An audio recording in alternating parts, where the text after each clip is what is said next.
जिसे आकुलता बुरी नहीं लगती, जो काम आकुलता के करता है वो व्यक्ति संसार में परिभ्रमण का पात्र होता है, और जो उस आकुलता को छोड़कर निराकुलता लक्षण सच्चे सुख के लिए प्रयास और प्रयत्नशील होता है, वह जीव निश्चित ही भव्य होता हुआ अल्पकाल में मुक्ति की प्राप्ति करता है, सच्चे सुख की प्राप्ति करता है। भव्य और अभव्य जीवों में क्या अंतर है? वैसे भव्य शब्द का अर्थ होता है होने योग्य।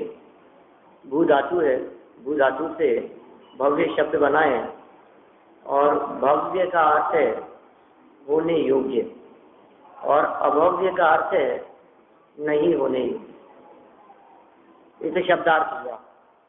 अब भव्य माने होने योग्य और अभव्य माने नहीं होने योग्य, ऐसा कहकर के क्या कहना चाहते हैं? तो आचार्य देव होने योग्य कहकर के कहना चाहते हैं मुक्त होने योग्य। तो भव्य कौन होते हैं? कि जो जीव कभी न कभी मोक्ष जाएंगे, वो भव्य। तो क्या मतलब हुआ? मुक्त होने योग्य, मोक्ष जाने योग्य, ये भव्य। और अभव्य मतलब जो कभी भी नहीं होंगे, वे अभव्य। जो जीव अपने कालक्रम से कभी ना कभी अवश्य ही मुक्ति की प्राप्ति करेंगे, वे सभी भव्य जीव हैं। और जो मुक्ति की प्राप्ति कभी नहीं करेंगे, वे जीव अभव्य जीव हैं, अभव्य जीव हैं। हाँ, ऐसे भी होते हैं ना, ऐसे भी जीव हैं जो कभी भी मुक्ति की प्राप्ति नहीं करेंगे, और ऐसे जीवों को अभव्य कहा जाए। ऐसी ही योग्यता है उनमें। अभव्यत्व नाम की एक योग्यता है, एक भाव है उनका, ऐसा पारिणामिक भाव जो सदाकाल रहता है। कभी भी अभव्य भव्य नहीं हो सकता और भव्य अभव्य नहीं हो सकता।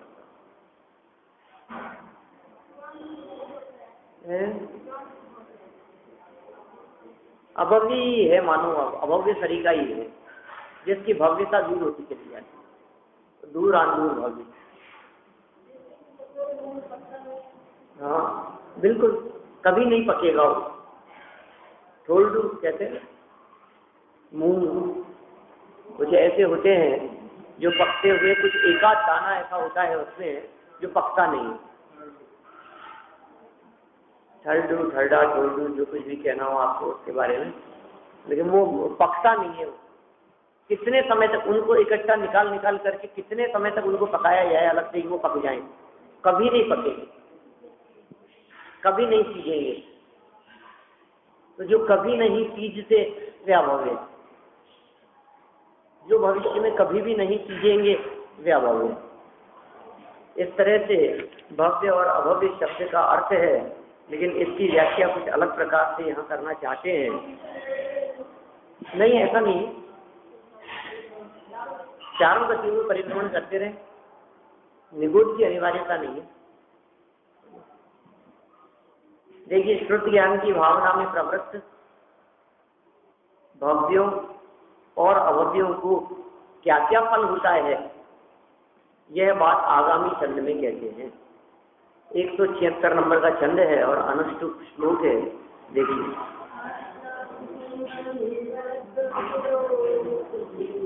हाथी निर्वृत अंगार मत कलोहितो मंदिर भक्त पावजित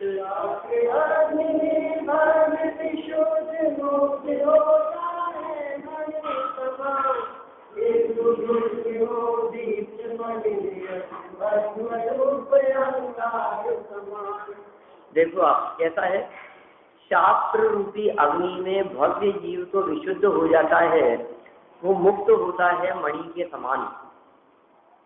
जिस प्रकार मणियां और रत्न, समझिए आप, स्वर्ण जिस तरह से अग्नि में डालने पर वो और अधिक पवित्र हो जाता है, निर्मल हो जाता है, वैसे ही भव्य जीव भी, भव्य जीव रूपी मणियां भी शास्त्र रूपी अग्नि के सानिध्य में आकर के और अधिक विशुद्धि को प्राप्त हो जाती है।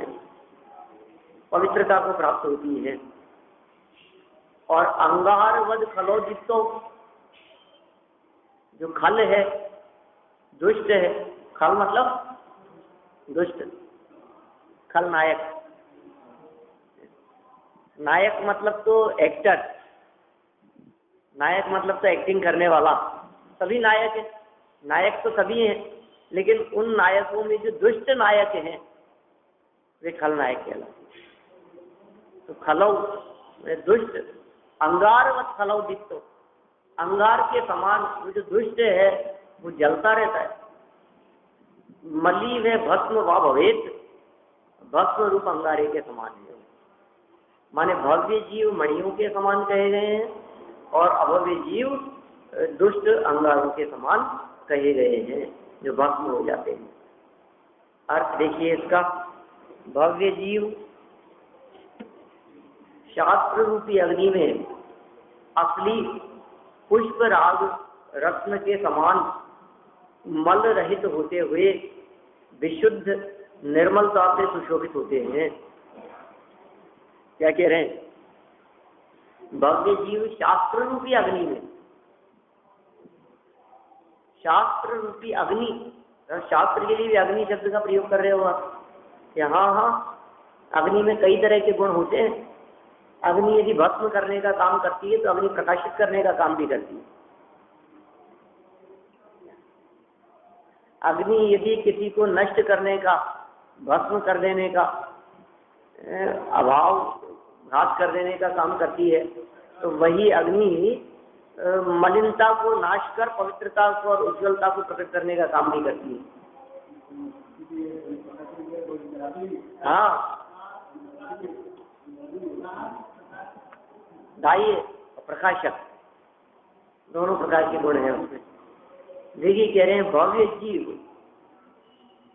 शास्त्र रूपी अग्नि में असली पुष्पराग रत्न के समान, असली पुष्पराग रत्न मल रहित होते हुए, माने मल से रहित हो जाएंगी क्योंकि अग्नि उस मल को भस्म कर देगी, विशुद्ध निर्मलता से सुशोभित होते हैं। रत्नों की बात है, कुछ ऐसे विशेष प्रकार के रत्न जिनकी अशुद्धता और अपवित्रता को अग्नि में तपा करके निकाला जाता है। रत्न का पुष्प रागमणि कई जगह प्रयोग होता है। अरे इन 9 रत्नों की कहाँ बात है? पुष्प रागमणि, ऐसे अनेक प्रकार के मणियों की चर्चा आती है। हाँ, पुष्पराग मणि भी है और भी अनेक प्रकार की ऐसी मणियां हैं। अभी मैंने थोड़े दिन पहले ही तिलोई पन्नती में पढ़ा है, मुश्किल से 5-7 दिन पहले पुरानी बात होगी। माने वो बहुत सारी मणियों की चर्चा, रत्न प्रभा पृथ्वी की चर्चा करते हुए, ये रत्न प्रभा पृथ्वी में किस किस प्रकार की मणियां भरी होती है। जो चित्रा पृथ्वी है, रत्न प्रभा पहली पृथ्वी के 3 भागों में से खर भाग की 16 पृथ्वियों में पहली पृथ्वी चित्रा पृथ्वी, 1000 योजन मोटाई वाली, और उसमें कितना क्या क्या धातु हैं और कैसे कैसे रत्न मौजूद हैं। तो उनमें यहाँ पुष्पराग मणि की चर्चा कई स्थानों पर आती है ऐसी चर्चा। तो ये विशुद्धता और निर्मलता से सुशोभित है, मल रहित, और दुष्ट अभव्य जीव अंगार के समान प्रकाशित होते हुए मल युक्त ही रहते हैं या भस्म हो जाते हैं। दुष्ट जीव मल युक्त रहते हैं, अंगार के समान प्रकाशित होते हैं या भस्म हो जाते हैं। देखिए भावार्थ, जिस प्रकार पद्मराग मणि पर लगे हुए मल का, देखिए साफ साफ आ गई नहीं यहाँ बात। पद्मराग मणि, पद्मराग मणि तो सुना है आपने? पद्मराग मणि भी नहीं सुना है? हाँ, तो पद्मराग मणि कई जगह, पद्मराग मणि मैं समझता हूँ शायद ध्यानत्राय की पूजाओं में भी कहीं मिल जाएगा। और वही बात है, और क्या सुनने की बात करेंगे अपन। लोक में भले ही नहीं मिलती हो, नहीं देखने में आती हो, लेकिन पूजाओं में कहीं अपन ने ऐसे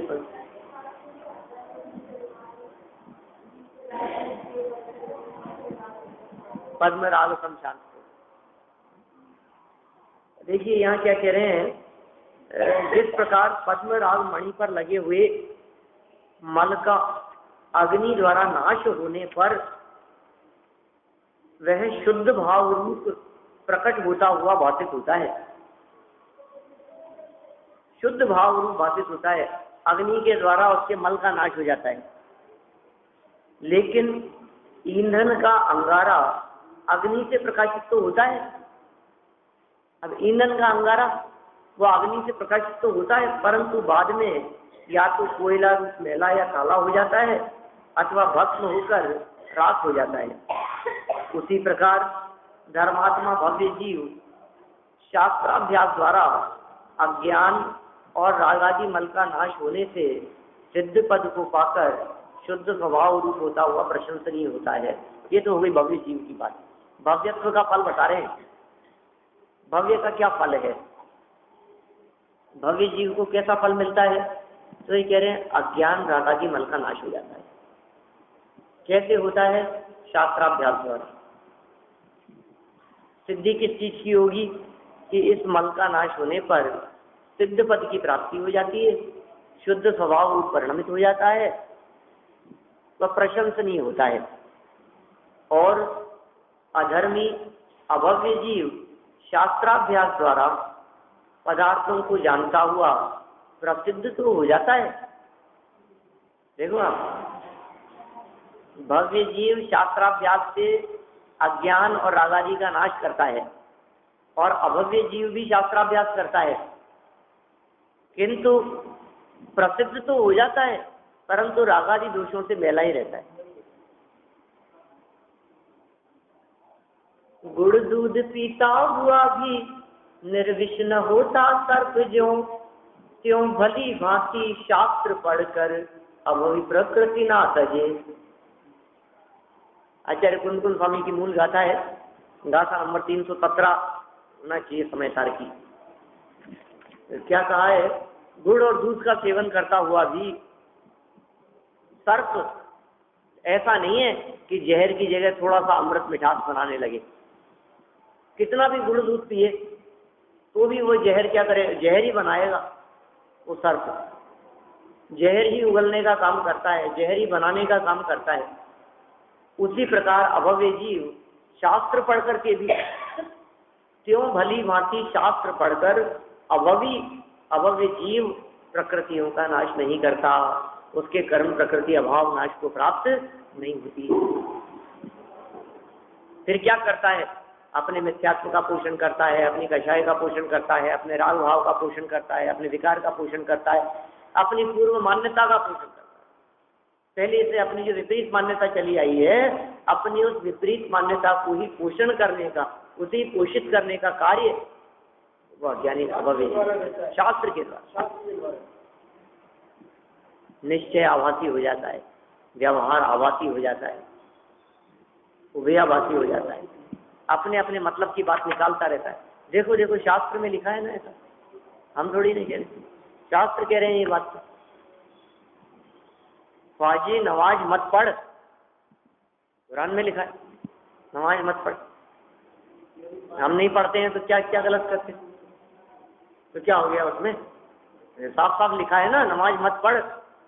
अरे पेज बदल तो सही, आगे आगे क्या लिखा है, घर तू पाक न हो, यदि तू नहाया धोया न हो, यदि तू शुद्ध न हो, यदि तू पवित्र पाक न हो तो मत पढ़ना। ऐसे ही आप दिखा दोगे शास्त्र में कोई भी बात, पूजन मत करना, भगवान की प्रतिमा को छूना मत। कब कि यदि आप नहाए धोए शुद्ध वस्त्र पहने हुए ना हो तो। आप साफ साफ लिखा है, प्रक्षालन करने के लिए मना कर दिया है, नहीं करेंगे हम तो। पूजन करने के लिए मना कर दिया है। पवित्र ना लगा, घर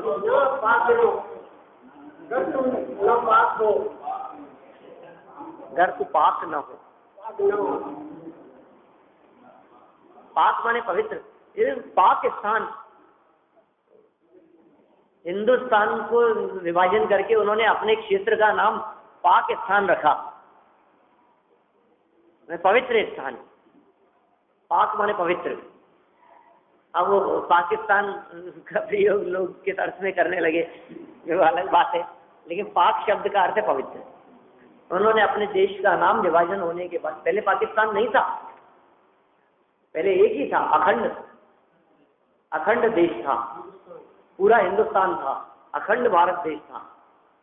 और जैसे विभाजन हुआ, विभाजन होने के बाद में मुस्लिम संप्रदाय के बाहुल्यता सहित क्षेत्र ने अपने क्षेत्र का नाम, अपने एरिया का नाम पवित्र स्थान रखने के लिए पाक स्थान रख दिया। पाक शब्द का अर्थ पवित्र है, खोटा थोड़ी ना, दोष स्थान थोड़ी ना रखेंगे अपने देश का नाम। चलिए, यहाँ अपनी बात चल रही है भव्य और अभव्य जीव के संदर्भ में कि भव्य जीव शास्त्राभ्यास करता है कषाय के अभाव के लिए, और अभव्य जीव शास्त्राभ्यास करता है काय के लिए, राग के पोषण के लिए। अब इनमें वही सारी बातें आ जाएगी, आपका प्रयोजन क्या है? मान बढ़ाने के लिए, लोभ बढ़ाने के लिए, यश प्रतिष्ठा के लिए, सम्मान आदि की चाह में, वो सारी बातें इसमें आ जाएगी।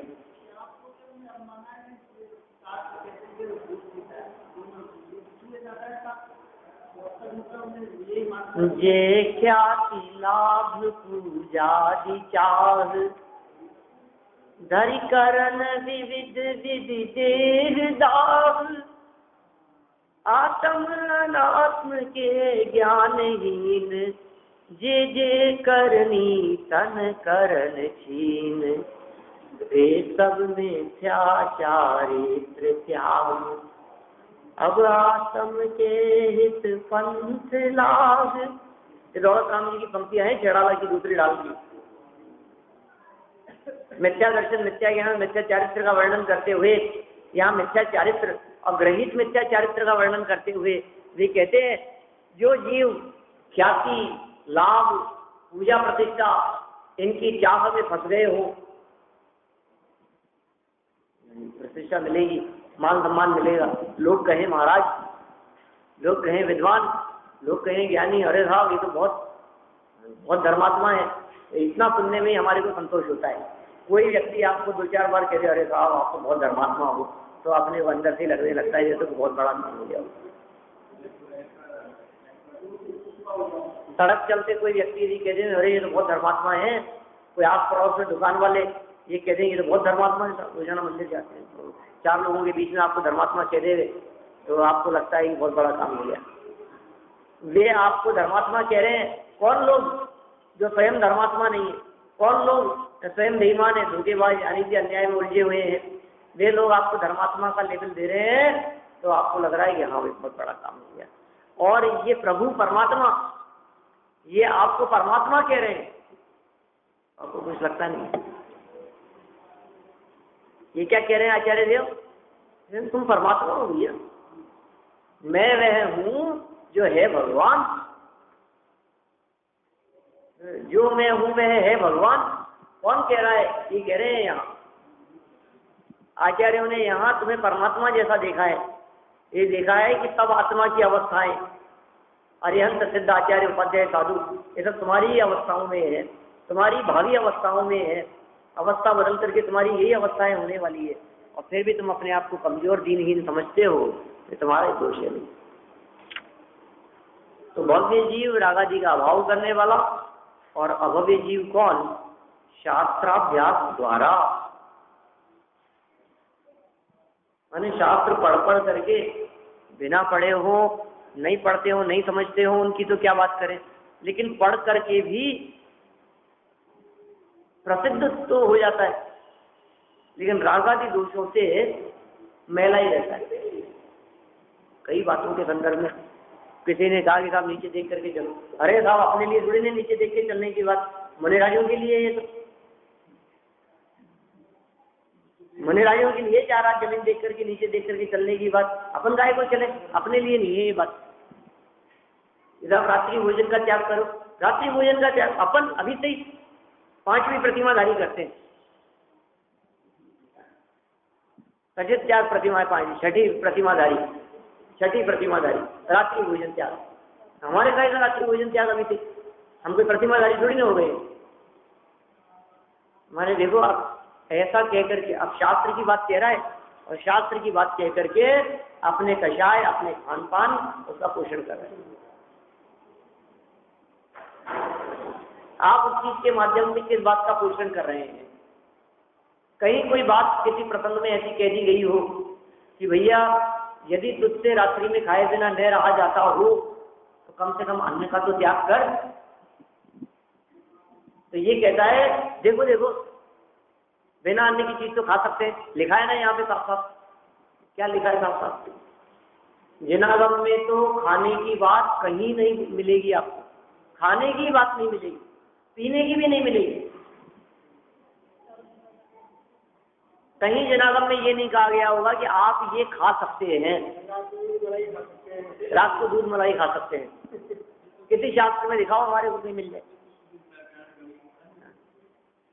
कहीं मिलता ही नहीं। खा सकते हैं ऐसी भाषा तो कहीं नहीं होगी। हाँ ये होगा कि आप अन्न का तो त्याग करें। आप अर्थ निकाल रहे हैं उसमें से अपने मतलब का, उसके बारे में कह रहे हैं कि अभव्य जीव निरंतर अपने मतलब का ही अर्थ उसमें से निकालता रहता है, रागादि दोषों से मलिन रहता है और यद्यपि प्रसिद्ध हो जाता है लेकिन प्रयोजन साधता है। ध्यान की प्रक्रिया बतलाते हैं आगे। ध्यान की सामग्री का वर्णन आगामी छंद में करते हैं, अगले छंद में ध्यान की सामग्री का वर्णन करते हैं।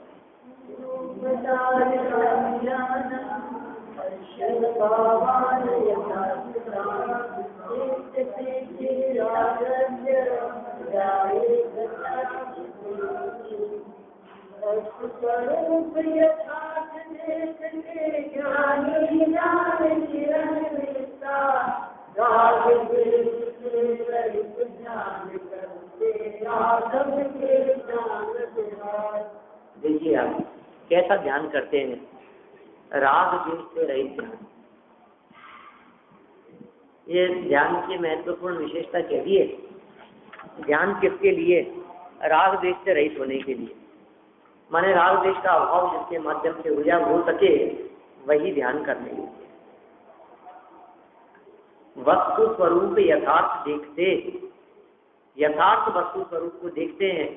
ज्ञानी ज्ञान किरण विस्तार, ज्ञानी जीव ज्ञान किरण के माध्यम से वस्तु स्वरूप को यथार्थ देखते हैं और आत्म के जाननहार वे ज्ञानी धर्मात्मा पुरुष राग द्वेष से रहित ध्यान किया करते हैं।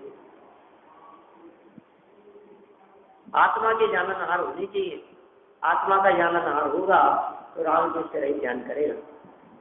और जिन लोगों को आत्मा से ही चिढ़ है, कभी कभी तो ऐसा लगता है विशेष ज्ञानी धर्मात्मा होते हुए आत्मा शब्द सुनना जिन्हें पसंद नहीं हो, तो लगता है ये कैसे धर्मात्मा है? किनको? हाँ, मैं तो बीच में दूसरी बात कह गया। जिन लोगों को आत्मा की चर्चा नहीं सुहाती हो उन्हें कैसे धर्मात्मा कहें हम? जिन्हें आत्मा की चर्चा नहीं सुहाती हो उन्हें कैसे विद्वान कहें हम? अच्छे अच्छे कई बड़े विद्वानों को देखा है, सुना है, ये आत्मा आत्मा की बात रहने दो। ऐसे झुंझलाहट से आत्मा की बात कहते हैं, बात ही मत करो अब आत्मा की। क्या होगा आत्मा आत्मा से? ग्रंथ आगे चलाओ, विषय आगे बढ़ाओ, कोई नई बात कर्म की बात करो। अब आत्मा तो सभी है, अब आत्मा में तो क्या है, क्या दम है उसमें? कौन आत्मा नहीं है? हमें ये बतलाओ कि वो अपना काम कैसे चल सकता है। हाँ, कुछ ऐसी बात करो आप कि इसका क्रोध कषाय आदि कम हो, गुस्सा कम हो, लड़ाई झगड़े में कभी आए, घर में सुख शांति रहे। ऐसा कोई उपाय बतलाओ तो तब तो शास्त्र पढ़ने की सार्थकता है। आतंकवाद किस तरह से कम हो सकता है, ऐसी आप चर्चा करो तब तो आपके जैन धर्म की सार्थकता है। कुछ ऐसी कोई पुस्तक लिखो आप, ऐसी कोई लेक्चर दो जिनसे आतंकवाद में कमी आए, कि आपकी ये पुस्तक आतंकवादी पढ़ेंगे कि जो आतंकवादी नहीं है वो पढ़ेंगे? आपके उस व्याख्यान को सुनने वाले तो वो लोग होंगे जो लोग चींटी मक्खी भी मारने से घबराते हैं। उनको पढ़ा सुना करके क्या करोगे आप? उससे क्या होगा? तो आप ऐसे विषयों में क्या लेना देना है? लेकिन इन्हीं विषयों के ऊपर ज्यादा वजन चलता है। लोग ये कहते हैं साफ कोई अच्छा सा टॉपिक बतलाओ, काई के लिए कि निबंध प्रतियोगिता रखो। महावीर के सिद्धांतों की वर्तमान में प्रासंगिकता क्या है?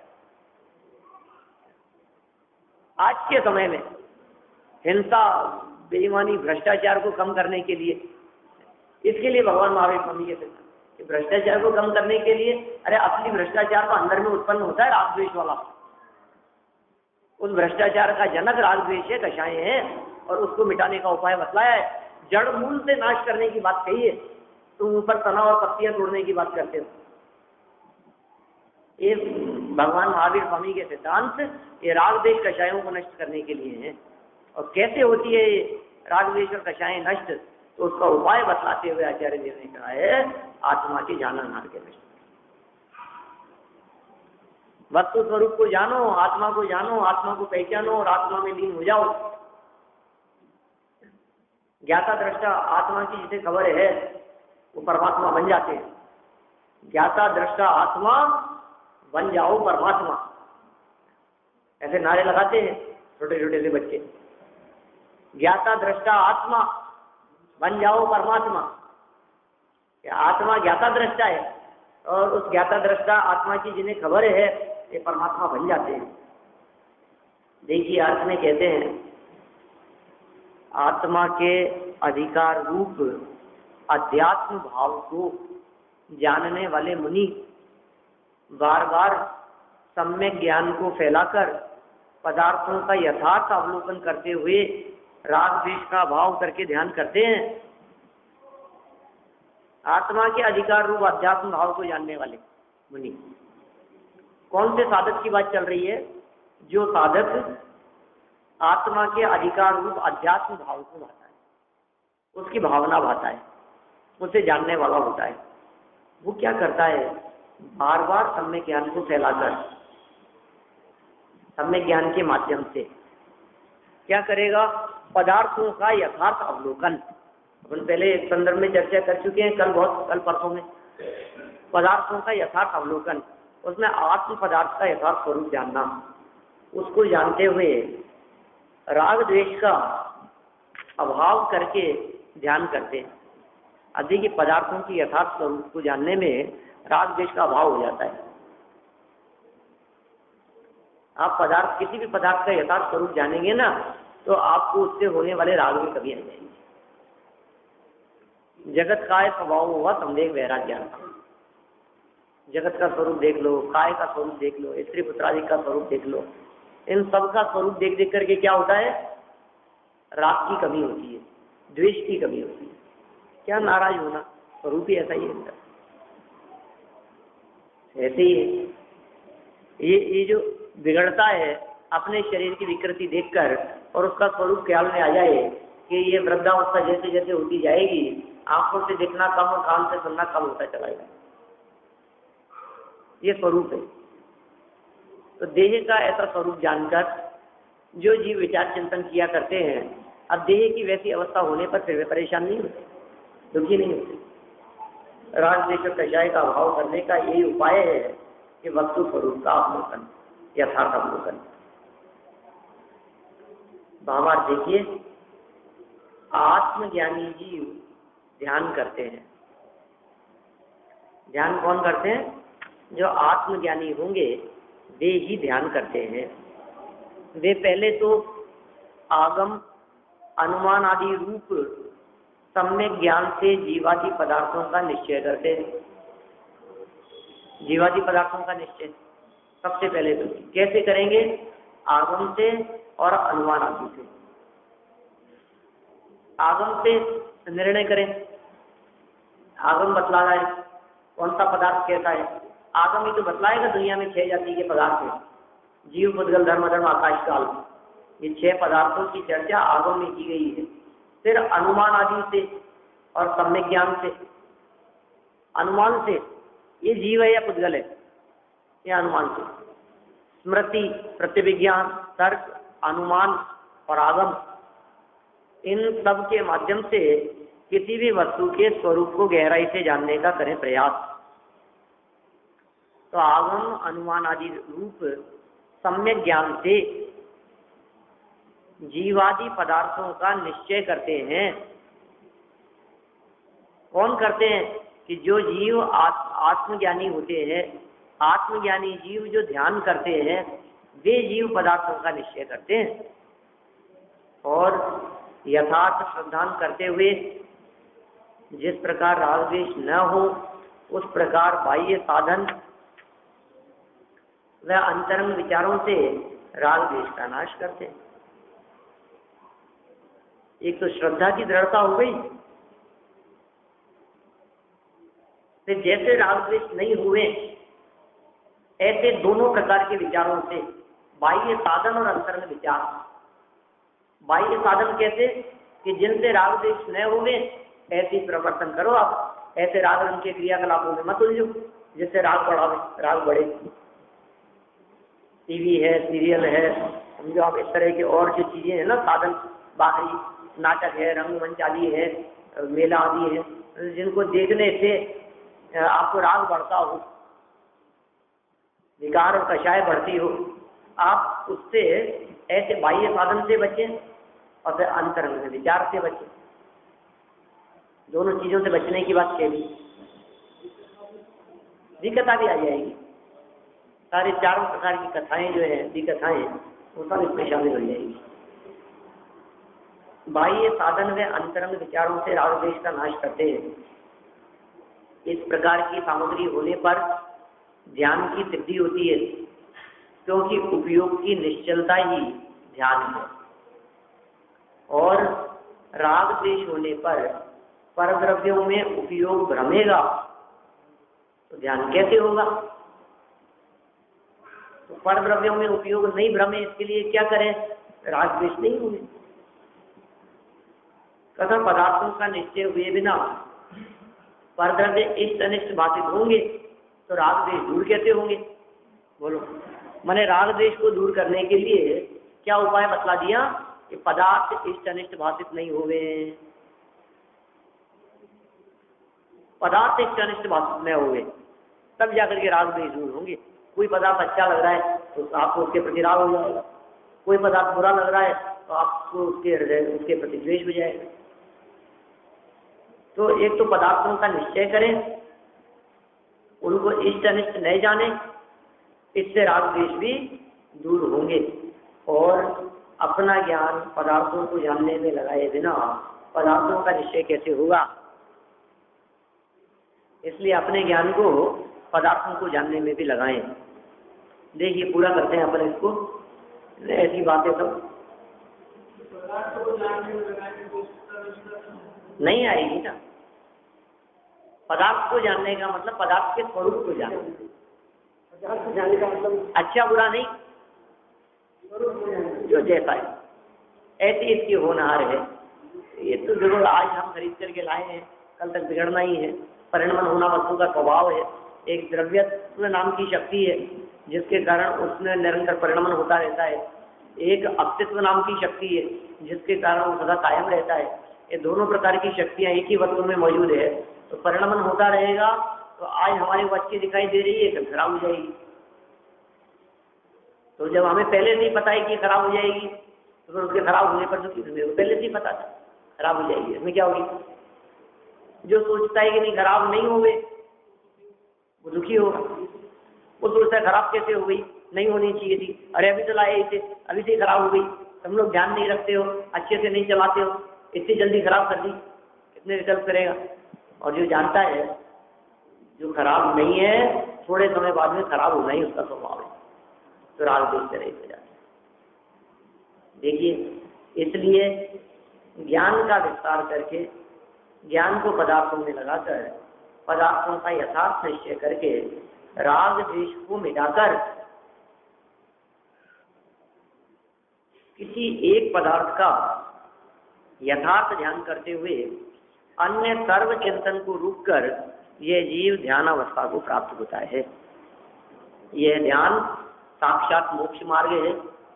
ध्यान को साक्षात मोक्ष का मार्ग कहा गया है। उसके लिए भव्य जीवों को उक्त सामग्री मिलाना चाहिए। इसलिए भव्य जीवों को कौन सी सामग्री मिलाना चाहिए? शास्त्र, स्वाध्याय, आत्मार्थी, स्वाध्यायी, विवेकी, ज्ञानी, ऐसे जीवों के समागम में रहे, पंच परमेष्ठियों के समागम में रहे, मुनिराजियों के समागम में रहे, त्यागियों के, व्रतियों के, ज्ञानियों के समागम में रहे। उनके समागम में रहने से राग द्वेष से रहित भी होगा, वस्तु का स्वरूप भी जानेगा, कष्टाएं भी मिट जाएगी, आत्मा का ध्यान भी होगा और मुक्ति की प्राप्ति भी होगी। तो इस प्रकार से हम सभी मुक्ति की प्राप्ति करें, यदि भावना के बाद।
Thank you.